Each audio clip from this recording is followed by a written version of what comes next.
Assalamualaikum warahmatullahi wabarakatuh. Halo semua, kami dari kelompok 2, kelas T3 Biologi Praktikum dari Prodi Teknik Biomedis, Fakultas Sains dan Teknologi Universitas Airlangga.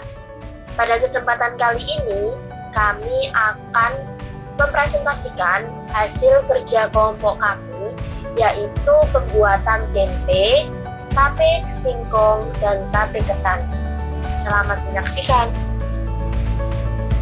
Berikut anggota kelompok kami.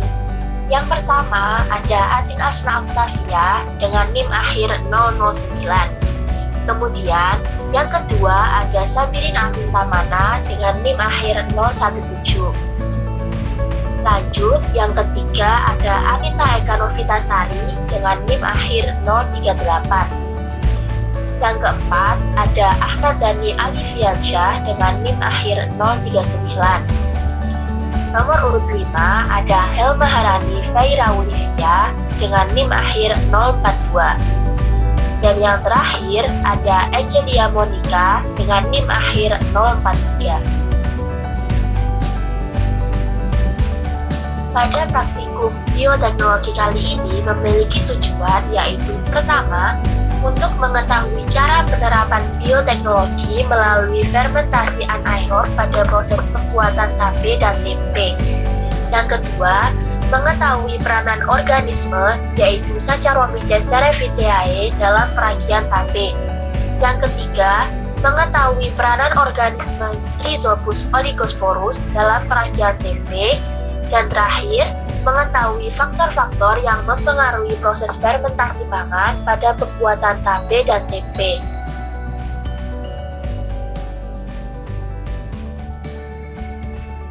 Selanjutnya, kelompok kami akan memberikan video tentang proses pembuatan tempe, proses pembuatan tape singkong, serta proses pembuatan tape ketan. Untuk yang pertama adalah video pembuatan tempe. Selamat menyaksikan.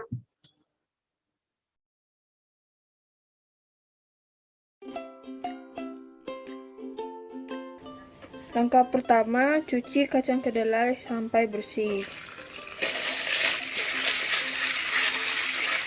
Setelah dicuci bersih, kacang kedelai direndam di dalam air selama kurang lebih 2 jam hingga mengembang, dengan tujuan agar air masuk ke dalam biji kacang kedelai sehingga lebih cepat matang dan lebih mudah untuk diproses.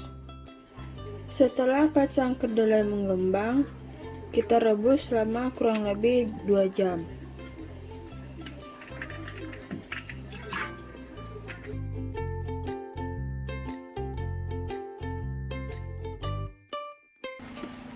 Kacang kedelai yang sudah direbus selama 2 jam dibiarkan semalaman dengan tujuan pengasaman. Setelah direbus selama 2 jam, kemudian kacang kedelai dicuci dan dilepaskan dari kulitnya dengan cara digosok-gosokkan seperti ini.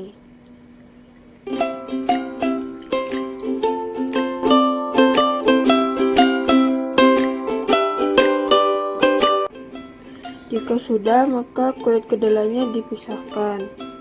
Adapun tujuan dari pemisahan kulit kacang kedelai ini adalah agar nanti saat pemberian ragi, hifa dapat masuk ke dalam setiap bagian biji kacang kedelai tanpa ada halangan.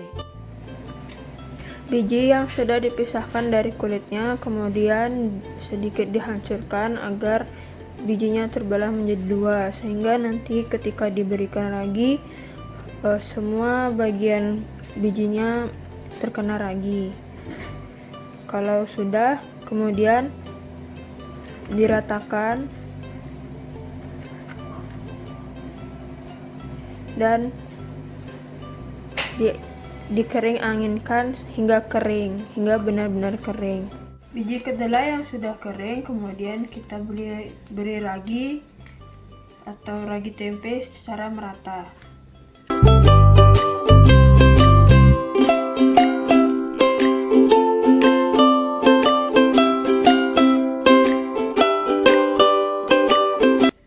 Kemudian kita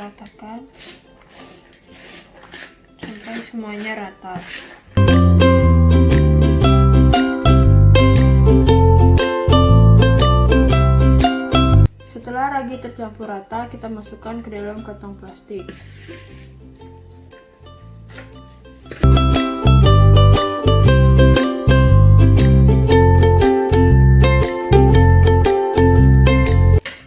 Kemudian kita tutup.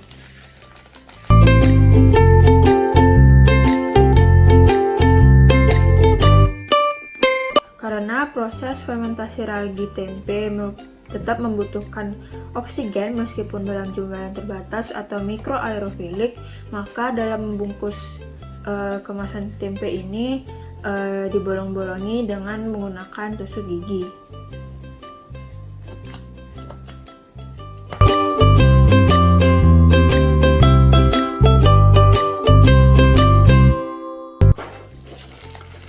Setelah itu, tempe siap untuk memasuki masa inkubasi dalam suhu ruangan.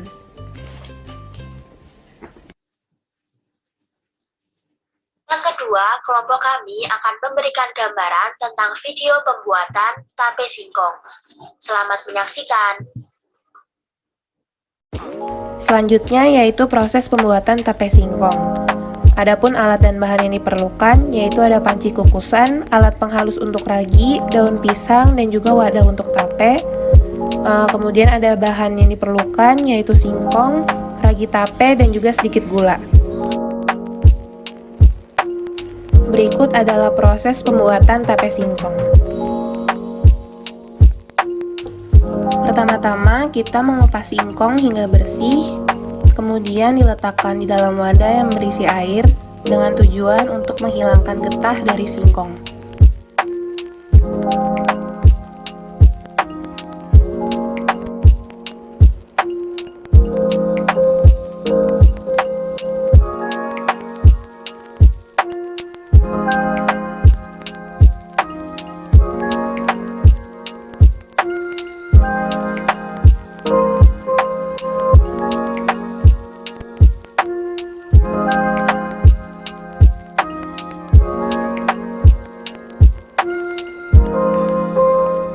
Kemudian kita mencuci singkong hingga bersih dan tekstur dari singkong tidak lagi licin.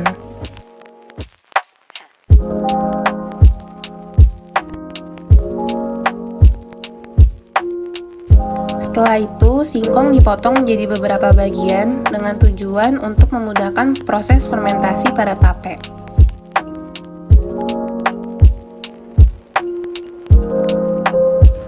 Kukus singkong selama kurang lebih 15 menit. Kemudian jika dirasa sudah setengah matang, angkat dan letakkan di dalam wadah.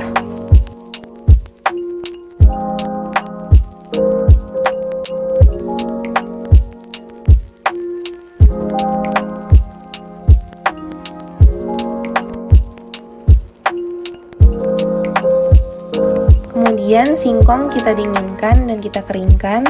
Setelah itu kita menghaluskan ragi tape.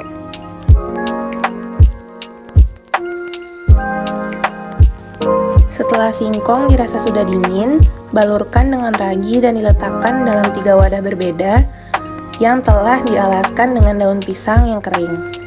Kemudian ditaburkan sedikit gula di atasnya. Kemudian wadah dari tape singkong ditutup dengan rapat dan didiamkan selama 3 hari untuk proses fermentasi di tempat yang gelap.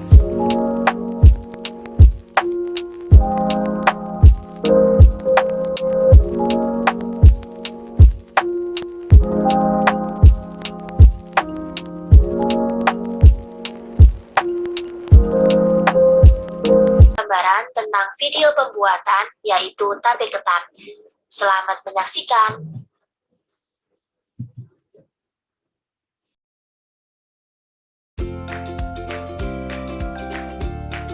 Pertama-tama disiapkan alat dan bahannya. Alat dan bahan yang digunakan yaitu yang pertama ada blender, daun pandan sebagai pewarna alami, baskom dan beras ketan sebanyak setengah kilo, lalu ada ragi tape dan mangkok plastik sebanyak 5 buah. Kemudian dicuci hingga bersih beras ketan menggunakan air yang mengalir.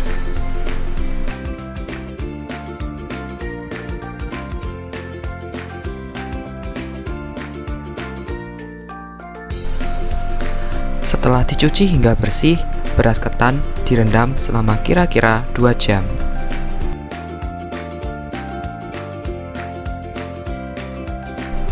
Beras ketan yang sudah direndam kemudian ditiriskan, lalu dikukus di dalam panci kukus yang sudah dipanaskan. Proses pengukusan pertama ini dilakukan selama 25 menit.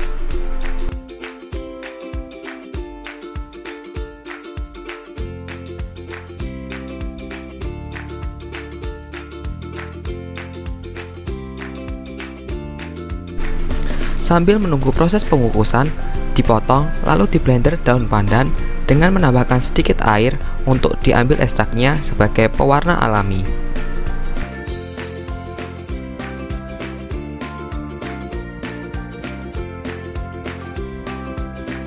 Setelah proses pengukusan selama 25 menit, diperoleh nasi ketan setengah matang.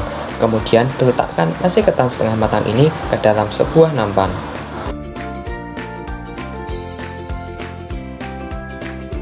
Dituangkan air sisa kukusan tadi ke nasi ketan setengah matang. Kemudian diaduk dan diuleni. Jaga jangan sampai lembek.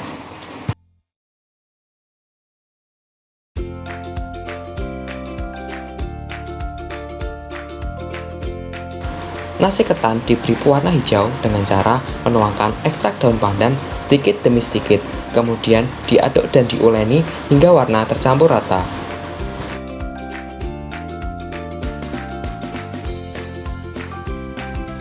Setelah itu, nasi ketan dikukus untuk kedua kalinya ke dalam panci kukus yang sudah panas selama 15 menit.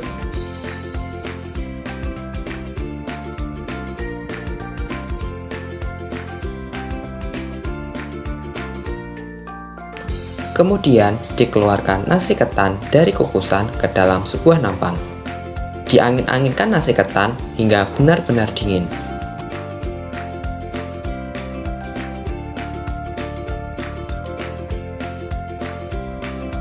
Ragi ditumbuk hingga halus, kemudian ditaburkan ragi ke atas nasi ketan yang sudah benar-benar dingin.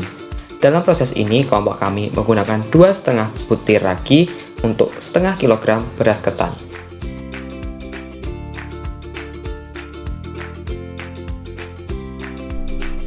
Diaduk ragi dan nasi ketan hingga tercampur rata.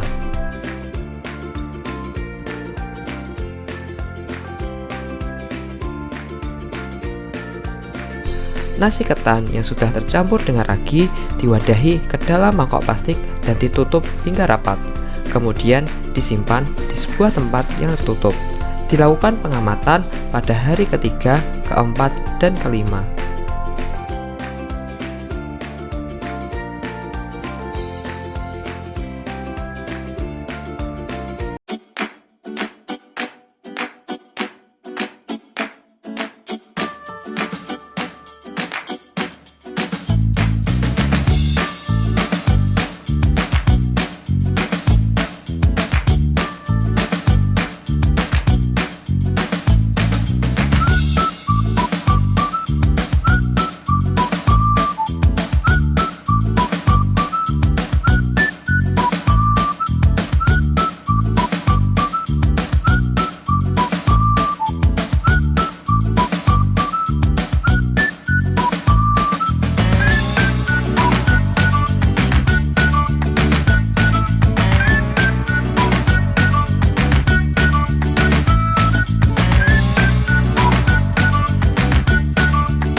Setelah melakukan percobaan, selanjutnya akan dibahas hasil dari percobaan tersebut. Mari kita lihat.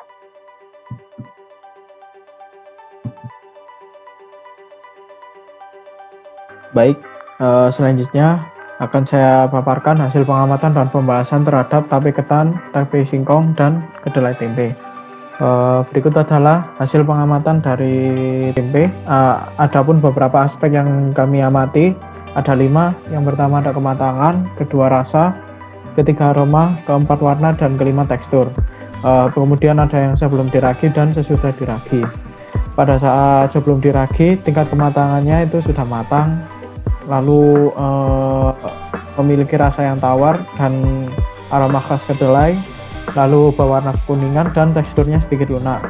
Kemudian saat sesudah diragi, tingkat kematangan pada hari pertama yaitu sudah matang, dan yang kedua rasanya gurih khas tempe dan aroma pada hari pertama khas kedelai, dan warnanya kekuningan dan teksturnya masih sama seperti sebelumnya, sedikit lunak.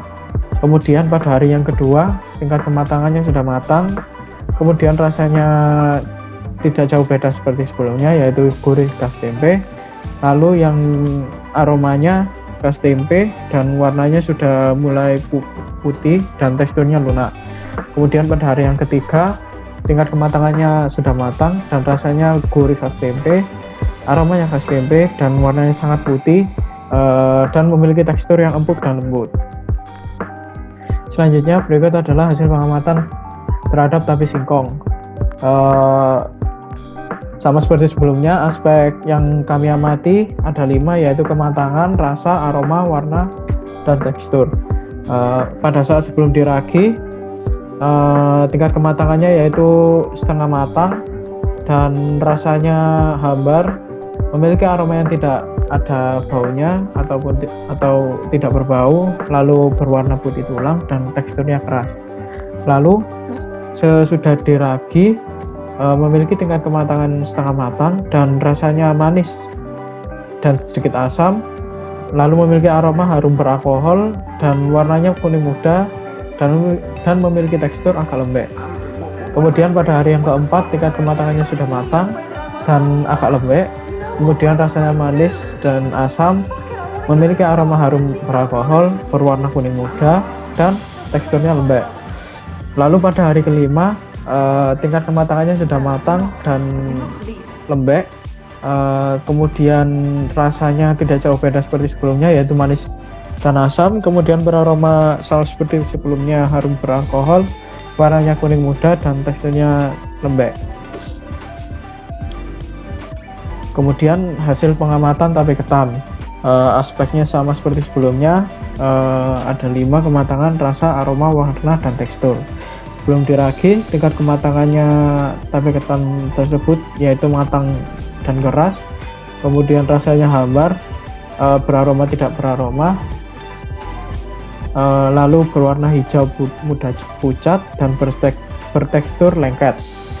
Kemudian pada saat sesudah diragi, pada hari ketiga tingkat kematangannya agak keras, berasa manis dan agak asam, memiliki aroma beralkohol, lalu warnanya hijau muda dan teksturnya lembek. Kemudian pada hari yang keempat tingkat kematangannya sudah matang, rasanya manis dan asam, memiliki aroma beralkohol sama seperti sebelumnya dan warnanya juga sama seperti sebelumnya yaitu hijau muda. Kemudian teksturnya sendiri lembek dan berair. Dan yang terakhir, hari kelima, tingkat kematangannya sudah matang dan rasanya manis dan lebih asam, kemudian memiliki aroma alkohol yang menyengat, dan warnanya masih sama seperti sebelumnya yaitu hijau muda dan memiliki tekstur lembek dan berair lebih banyak. Selanjutnya yaitu definisi dari fermentasi sendiri. Fermentasi merupakan suatu cara yang telah dikenal dan digunakan sejak lama, sejak zaman kuno. Fermentasi merupakan suatu cara untuk mengubah substrat menjadi produk tertentu yang dikendaki dengan menggunakan bantuan mikroba. Bioteknologi berbasis fermentasi ini sebagian besar merupakan proses produksi barang dan jasa dengan menerapkan teknologi fermentasi atau yang menggunakan mikroorganisme untuk memproduksi makanan dan minuman seperti keju, yogurt, minuman beralkohol, cuka, sirkol, acar, sosis kecap, dan lain-lain. Namun, pada praktikum kali ini kami hanya memfokuskan tentang tempe, tape ketan, dan tape singkong. Selanjutnya yaitu tempe merupakan olahan kedelai dengan fermentasi kapang Rhizopus. Kapang yang sering digunakan dalam pembuatan tempe adalah Rhizopus microsporus dan Rhizopus oryzae. Kedua kapang tersebut mempunyai aktivitas enzim beta-glukosidase yang berbeda. Aktivitas enzim ini lebih kuat daripada Rhizopus oryzae.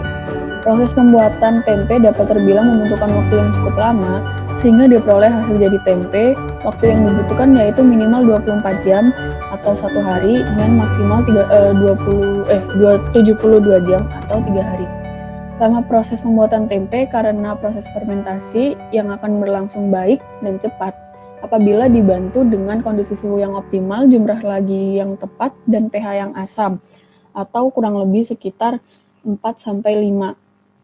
Waktu fermentasi memberikan pengaruh dalam kualitas produk suatu produk. Produk fermentasi adalah produk yang dapat diterima secara baik secara kenampakan, aroma serta nutrisi yang dihasilkan. Ya, kemudian fermentasi dibantu oleh mikroorganisme yang memiliki fase hidup logaritmik. Sehingga untuk mendapatkan produk fermentasi yang terbaik harus mengetahui fase pertumbuhan optimal dari mikroorganisme yang dimanfaatkan tersebut.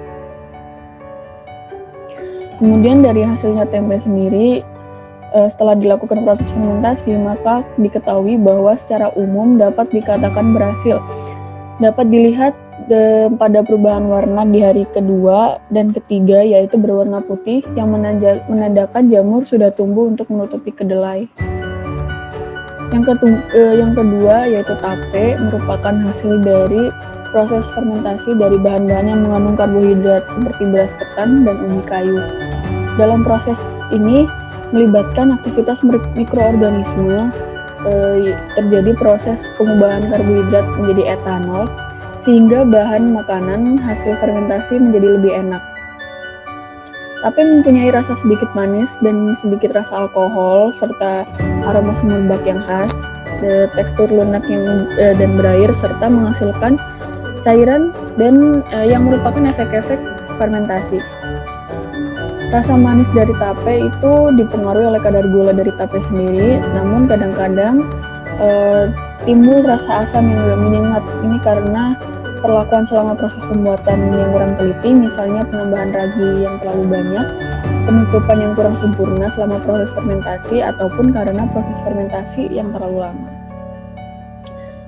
Kemudian ada reaksi fermentasi itu sendiri. Yang pertama reaksinya 2C6H10O5N ditambah NH2O menjadi NC12H22O11 atau amilum atau papi dengan bantuan enzim amilase menjadi maltosa. Yang kedua C12H22O11 plus H2O menjadi 2C6H12O6 atau maltosa dengan bantuan enzim maltase yang direaksikan menjadi glukosa. Yang ketiga yaitu C6H12O6 yang diuraikan menjadi 2C2H5OH plus CO2 atau glukosa yang diuraikan menjadi alkohol dan karbon dioksida. Kapang yang tumbuh pada kedelai menghidrolisis senyawa-senyawa kompleks pada kedelai yang sulit dicerna menjadi senyawa sederhana pada tempe yang mudah dicerna oleh manusia. Baik, kemudian saya akan menjelaskan tentang faktor-faktor yang mempengaruhi dari fermentasi, yaitu ada 7. Yang pertama ada pH, kedua suhu, ketiga higienitas, dan keempat jenis bahan, kelima oksigen, keenam waktu dan yang terakhir ketujuh jumlah ragi. Pada pH yang optimal yaitu 4-6. Kemudian pada suhu selama proses fermentasi sangat menentukan jenis mikroorganisme dominan yang akan tumbuh.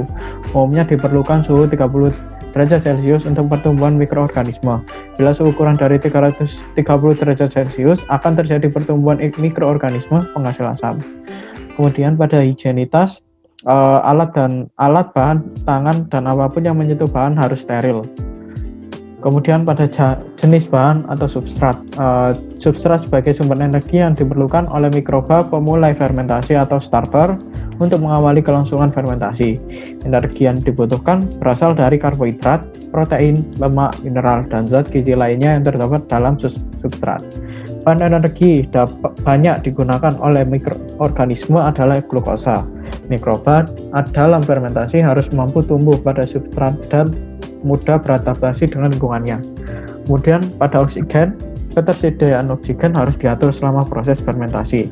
Hal ini berhubungan dengan sifat mikroorganisme yang digunakan.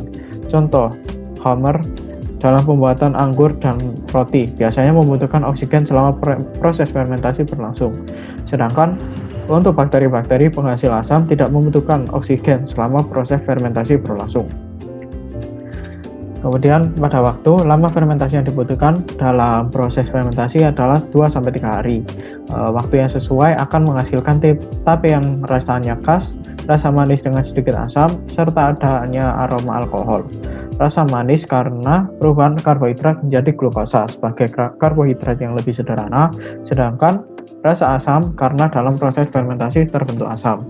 Kemudian pada jumlah ragi. Jumlah ragi atau starter yang digunakan, jika jumlah ragi yang digunakan terlalu sedikit, maka proses menjadi tape akan berjalan lama. Akan tetapi, jika jumlah ragi yang digunakan terlalu banyak, justru menghambat mikroorganisme yang berperan dalam proses fermentasi dan mikroorganisme pembusuk akan tumbuh, dan tape menjadi busuk. Dan hasil percobaan sesuai dengan hipotesis. Selanjutnya yaitu diskusi. Pertanyaan yang pertama adalah, jelaskan proses fermentasi pada pembuatan tape ketan dan singkong. Jawaban, proses fermentasi tape ketan dan singkong berlangsung pada kondisi anaerob obligat atau tanpa oksigen. Pada dasarnya, gula yang terbentuk akan diubah menjadi alkohol dengan biokatalis enzim. Pada proses fermentasi tape ketan dan singkong, tidak hanya menimbulkan efek pengawetan, tetapi juga menyebabkan perubahan tekstur, cita rasa, dan aroma, membuat produk fermentasi lebih menarik, mudah dicerna, dan bergizi. Soal kedua yaitu jelaskan proses fermentasi kedelai pada pembuatan tempe.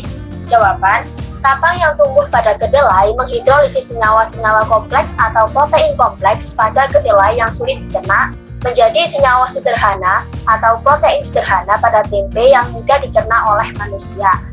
Selanjutnya, soal ketiga yaitu mengapa dalam proses pembuatan tape harus ditutup rapat. Jawaban, dalam pembuatan tape harus ditutup rapat agar ragi yang digunakan untuk pembuatan tape seperti jamur Saccharomyces cerevisiae dapat bekerja dengan baik dalam proses pembuatan tape. Kemudian, soal yang keempat yaitu mengapa dalam proses pembuatan tempe kantong plastik harus dilubangi. Jawaban, kantong plastik juga dapat digunakan untuk membungkus tempe. Namun karena sifatnya yang kedap udara, maka permukaan plastik harus dilubangi agar supaya aerasi dapat terjadi. Dan soal yang terakhir adalah apa gunanya peragian pada proses fermentasi. Jawabannya yaitu sebagai sumber mikroorganisme atau biokatalisator. Setelah melakukan percobaan dan telah dijabarkan pembahasannya, didapatkan kesimpulan dari adanya percobaan tersebut. Kesimpulan yang pertama, yaitu fermentasi anaerob berlangsung pada ketan dan singkong yang diberi ragi. Bahan-bahan tersebut mengandung amilum yang akan dipecah menjadi maltosa dengan bantuan enzim amilase. Kemudian, maltosa dipecah menjadi etanol dan karbon dioksida dengan bantuan enzim zimase. Fermentasi aerob terjadi pada kedelai tempe yang dibantu dengan kapang Rhizopus oligosporus. Kesimpulan yang kedua, yaitu Saccharomyces cerevisiae berfungsi dalam pembuatan tape dan bir, karena Saccharomyces cerevisiae bersifat fermentatif atau melakukan fermentasi dengan memecah glukosa menjadi karbon dioksida dan alkohol kuat, dan banyak mengandung enzim seperti enzim zimase. Kesimpulan yang ketiga, yaitu kapang yang tumbuh pada kedelai menghidrolisis senyawa-senyawa kompleks atau protein kompleks pada kedelai yang sulit dicerna, menjadi senyawa sederhana atau protein sederhana pada tempe yang mudah dicerna oleh manusia. Dan kesimpulan yang terakhir adalah faktor-faktor yang mempengaruhi proses fermentasi adalah pH, suhu, higienitas, jenis bahan, oksigen, waktu, dan jumlah ragi. Berikut merupakan bacaan dari kelompok kami dalam memperoleh pembahasan dan juga dasar-dasar dari bioteknologi. Terima kasih.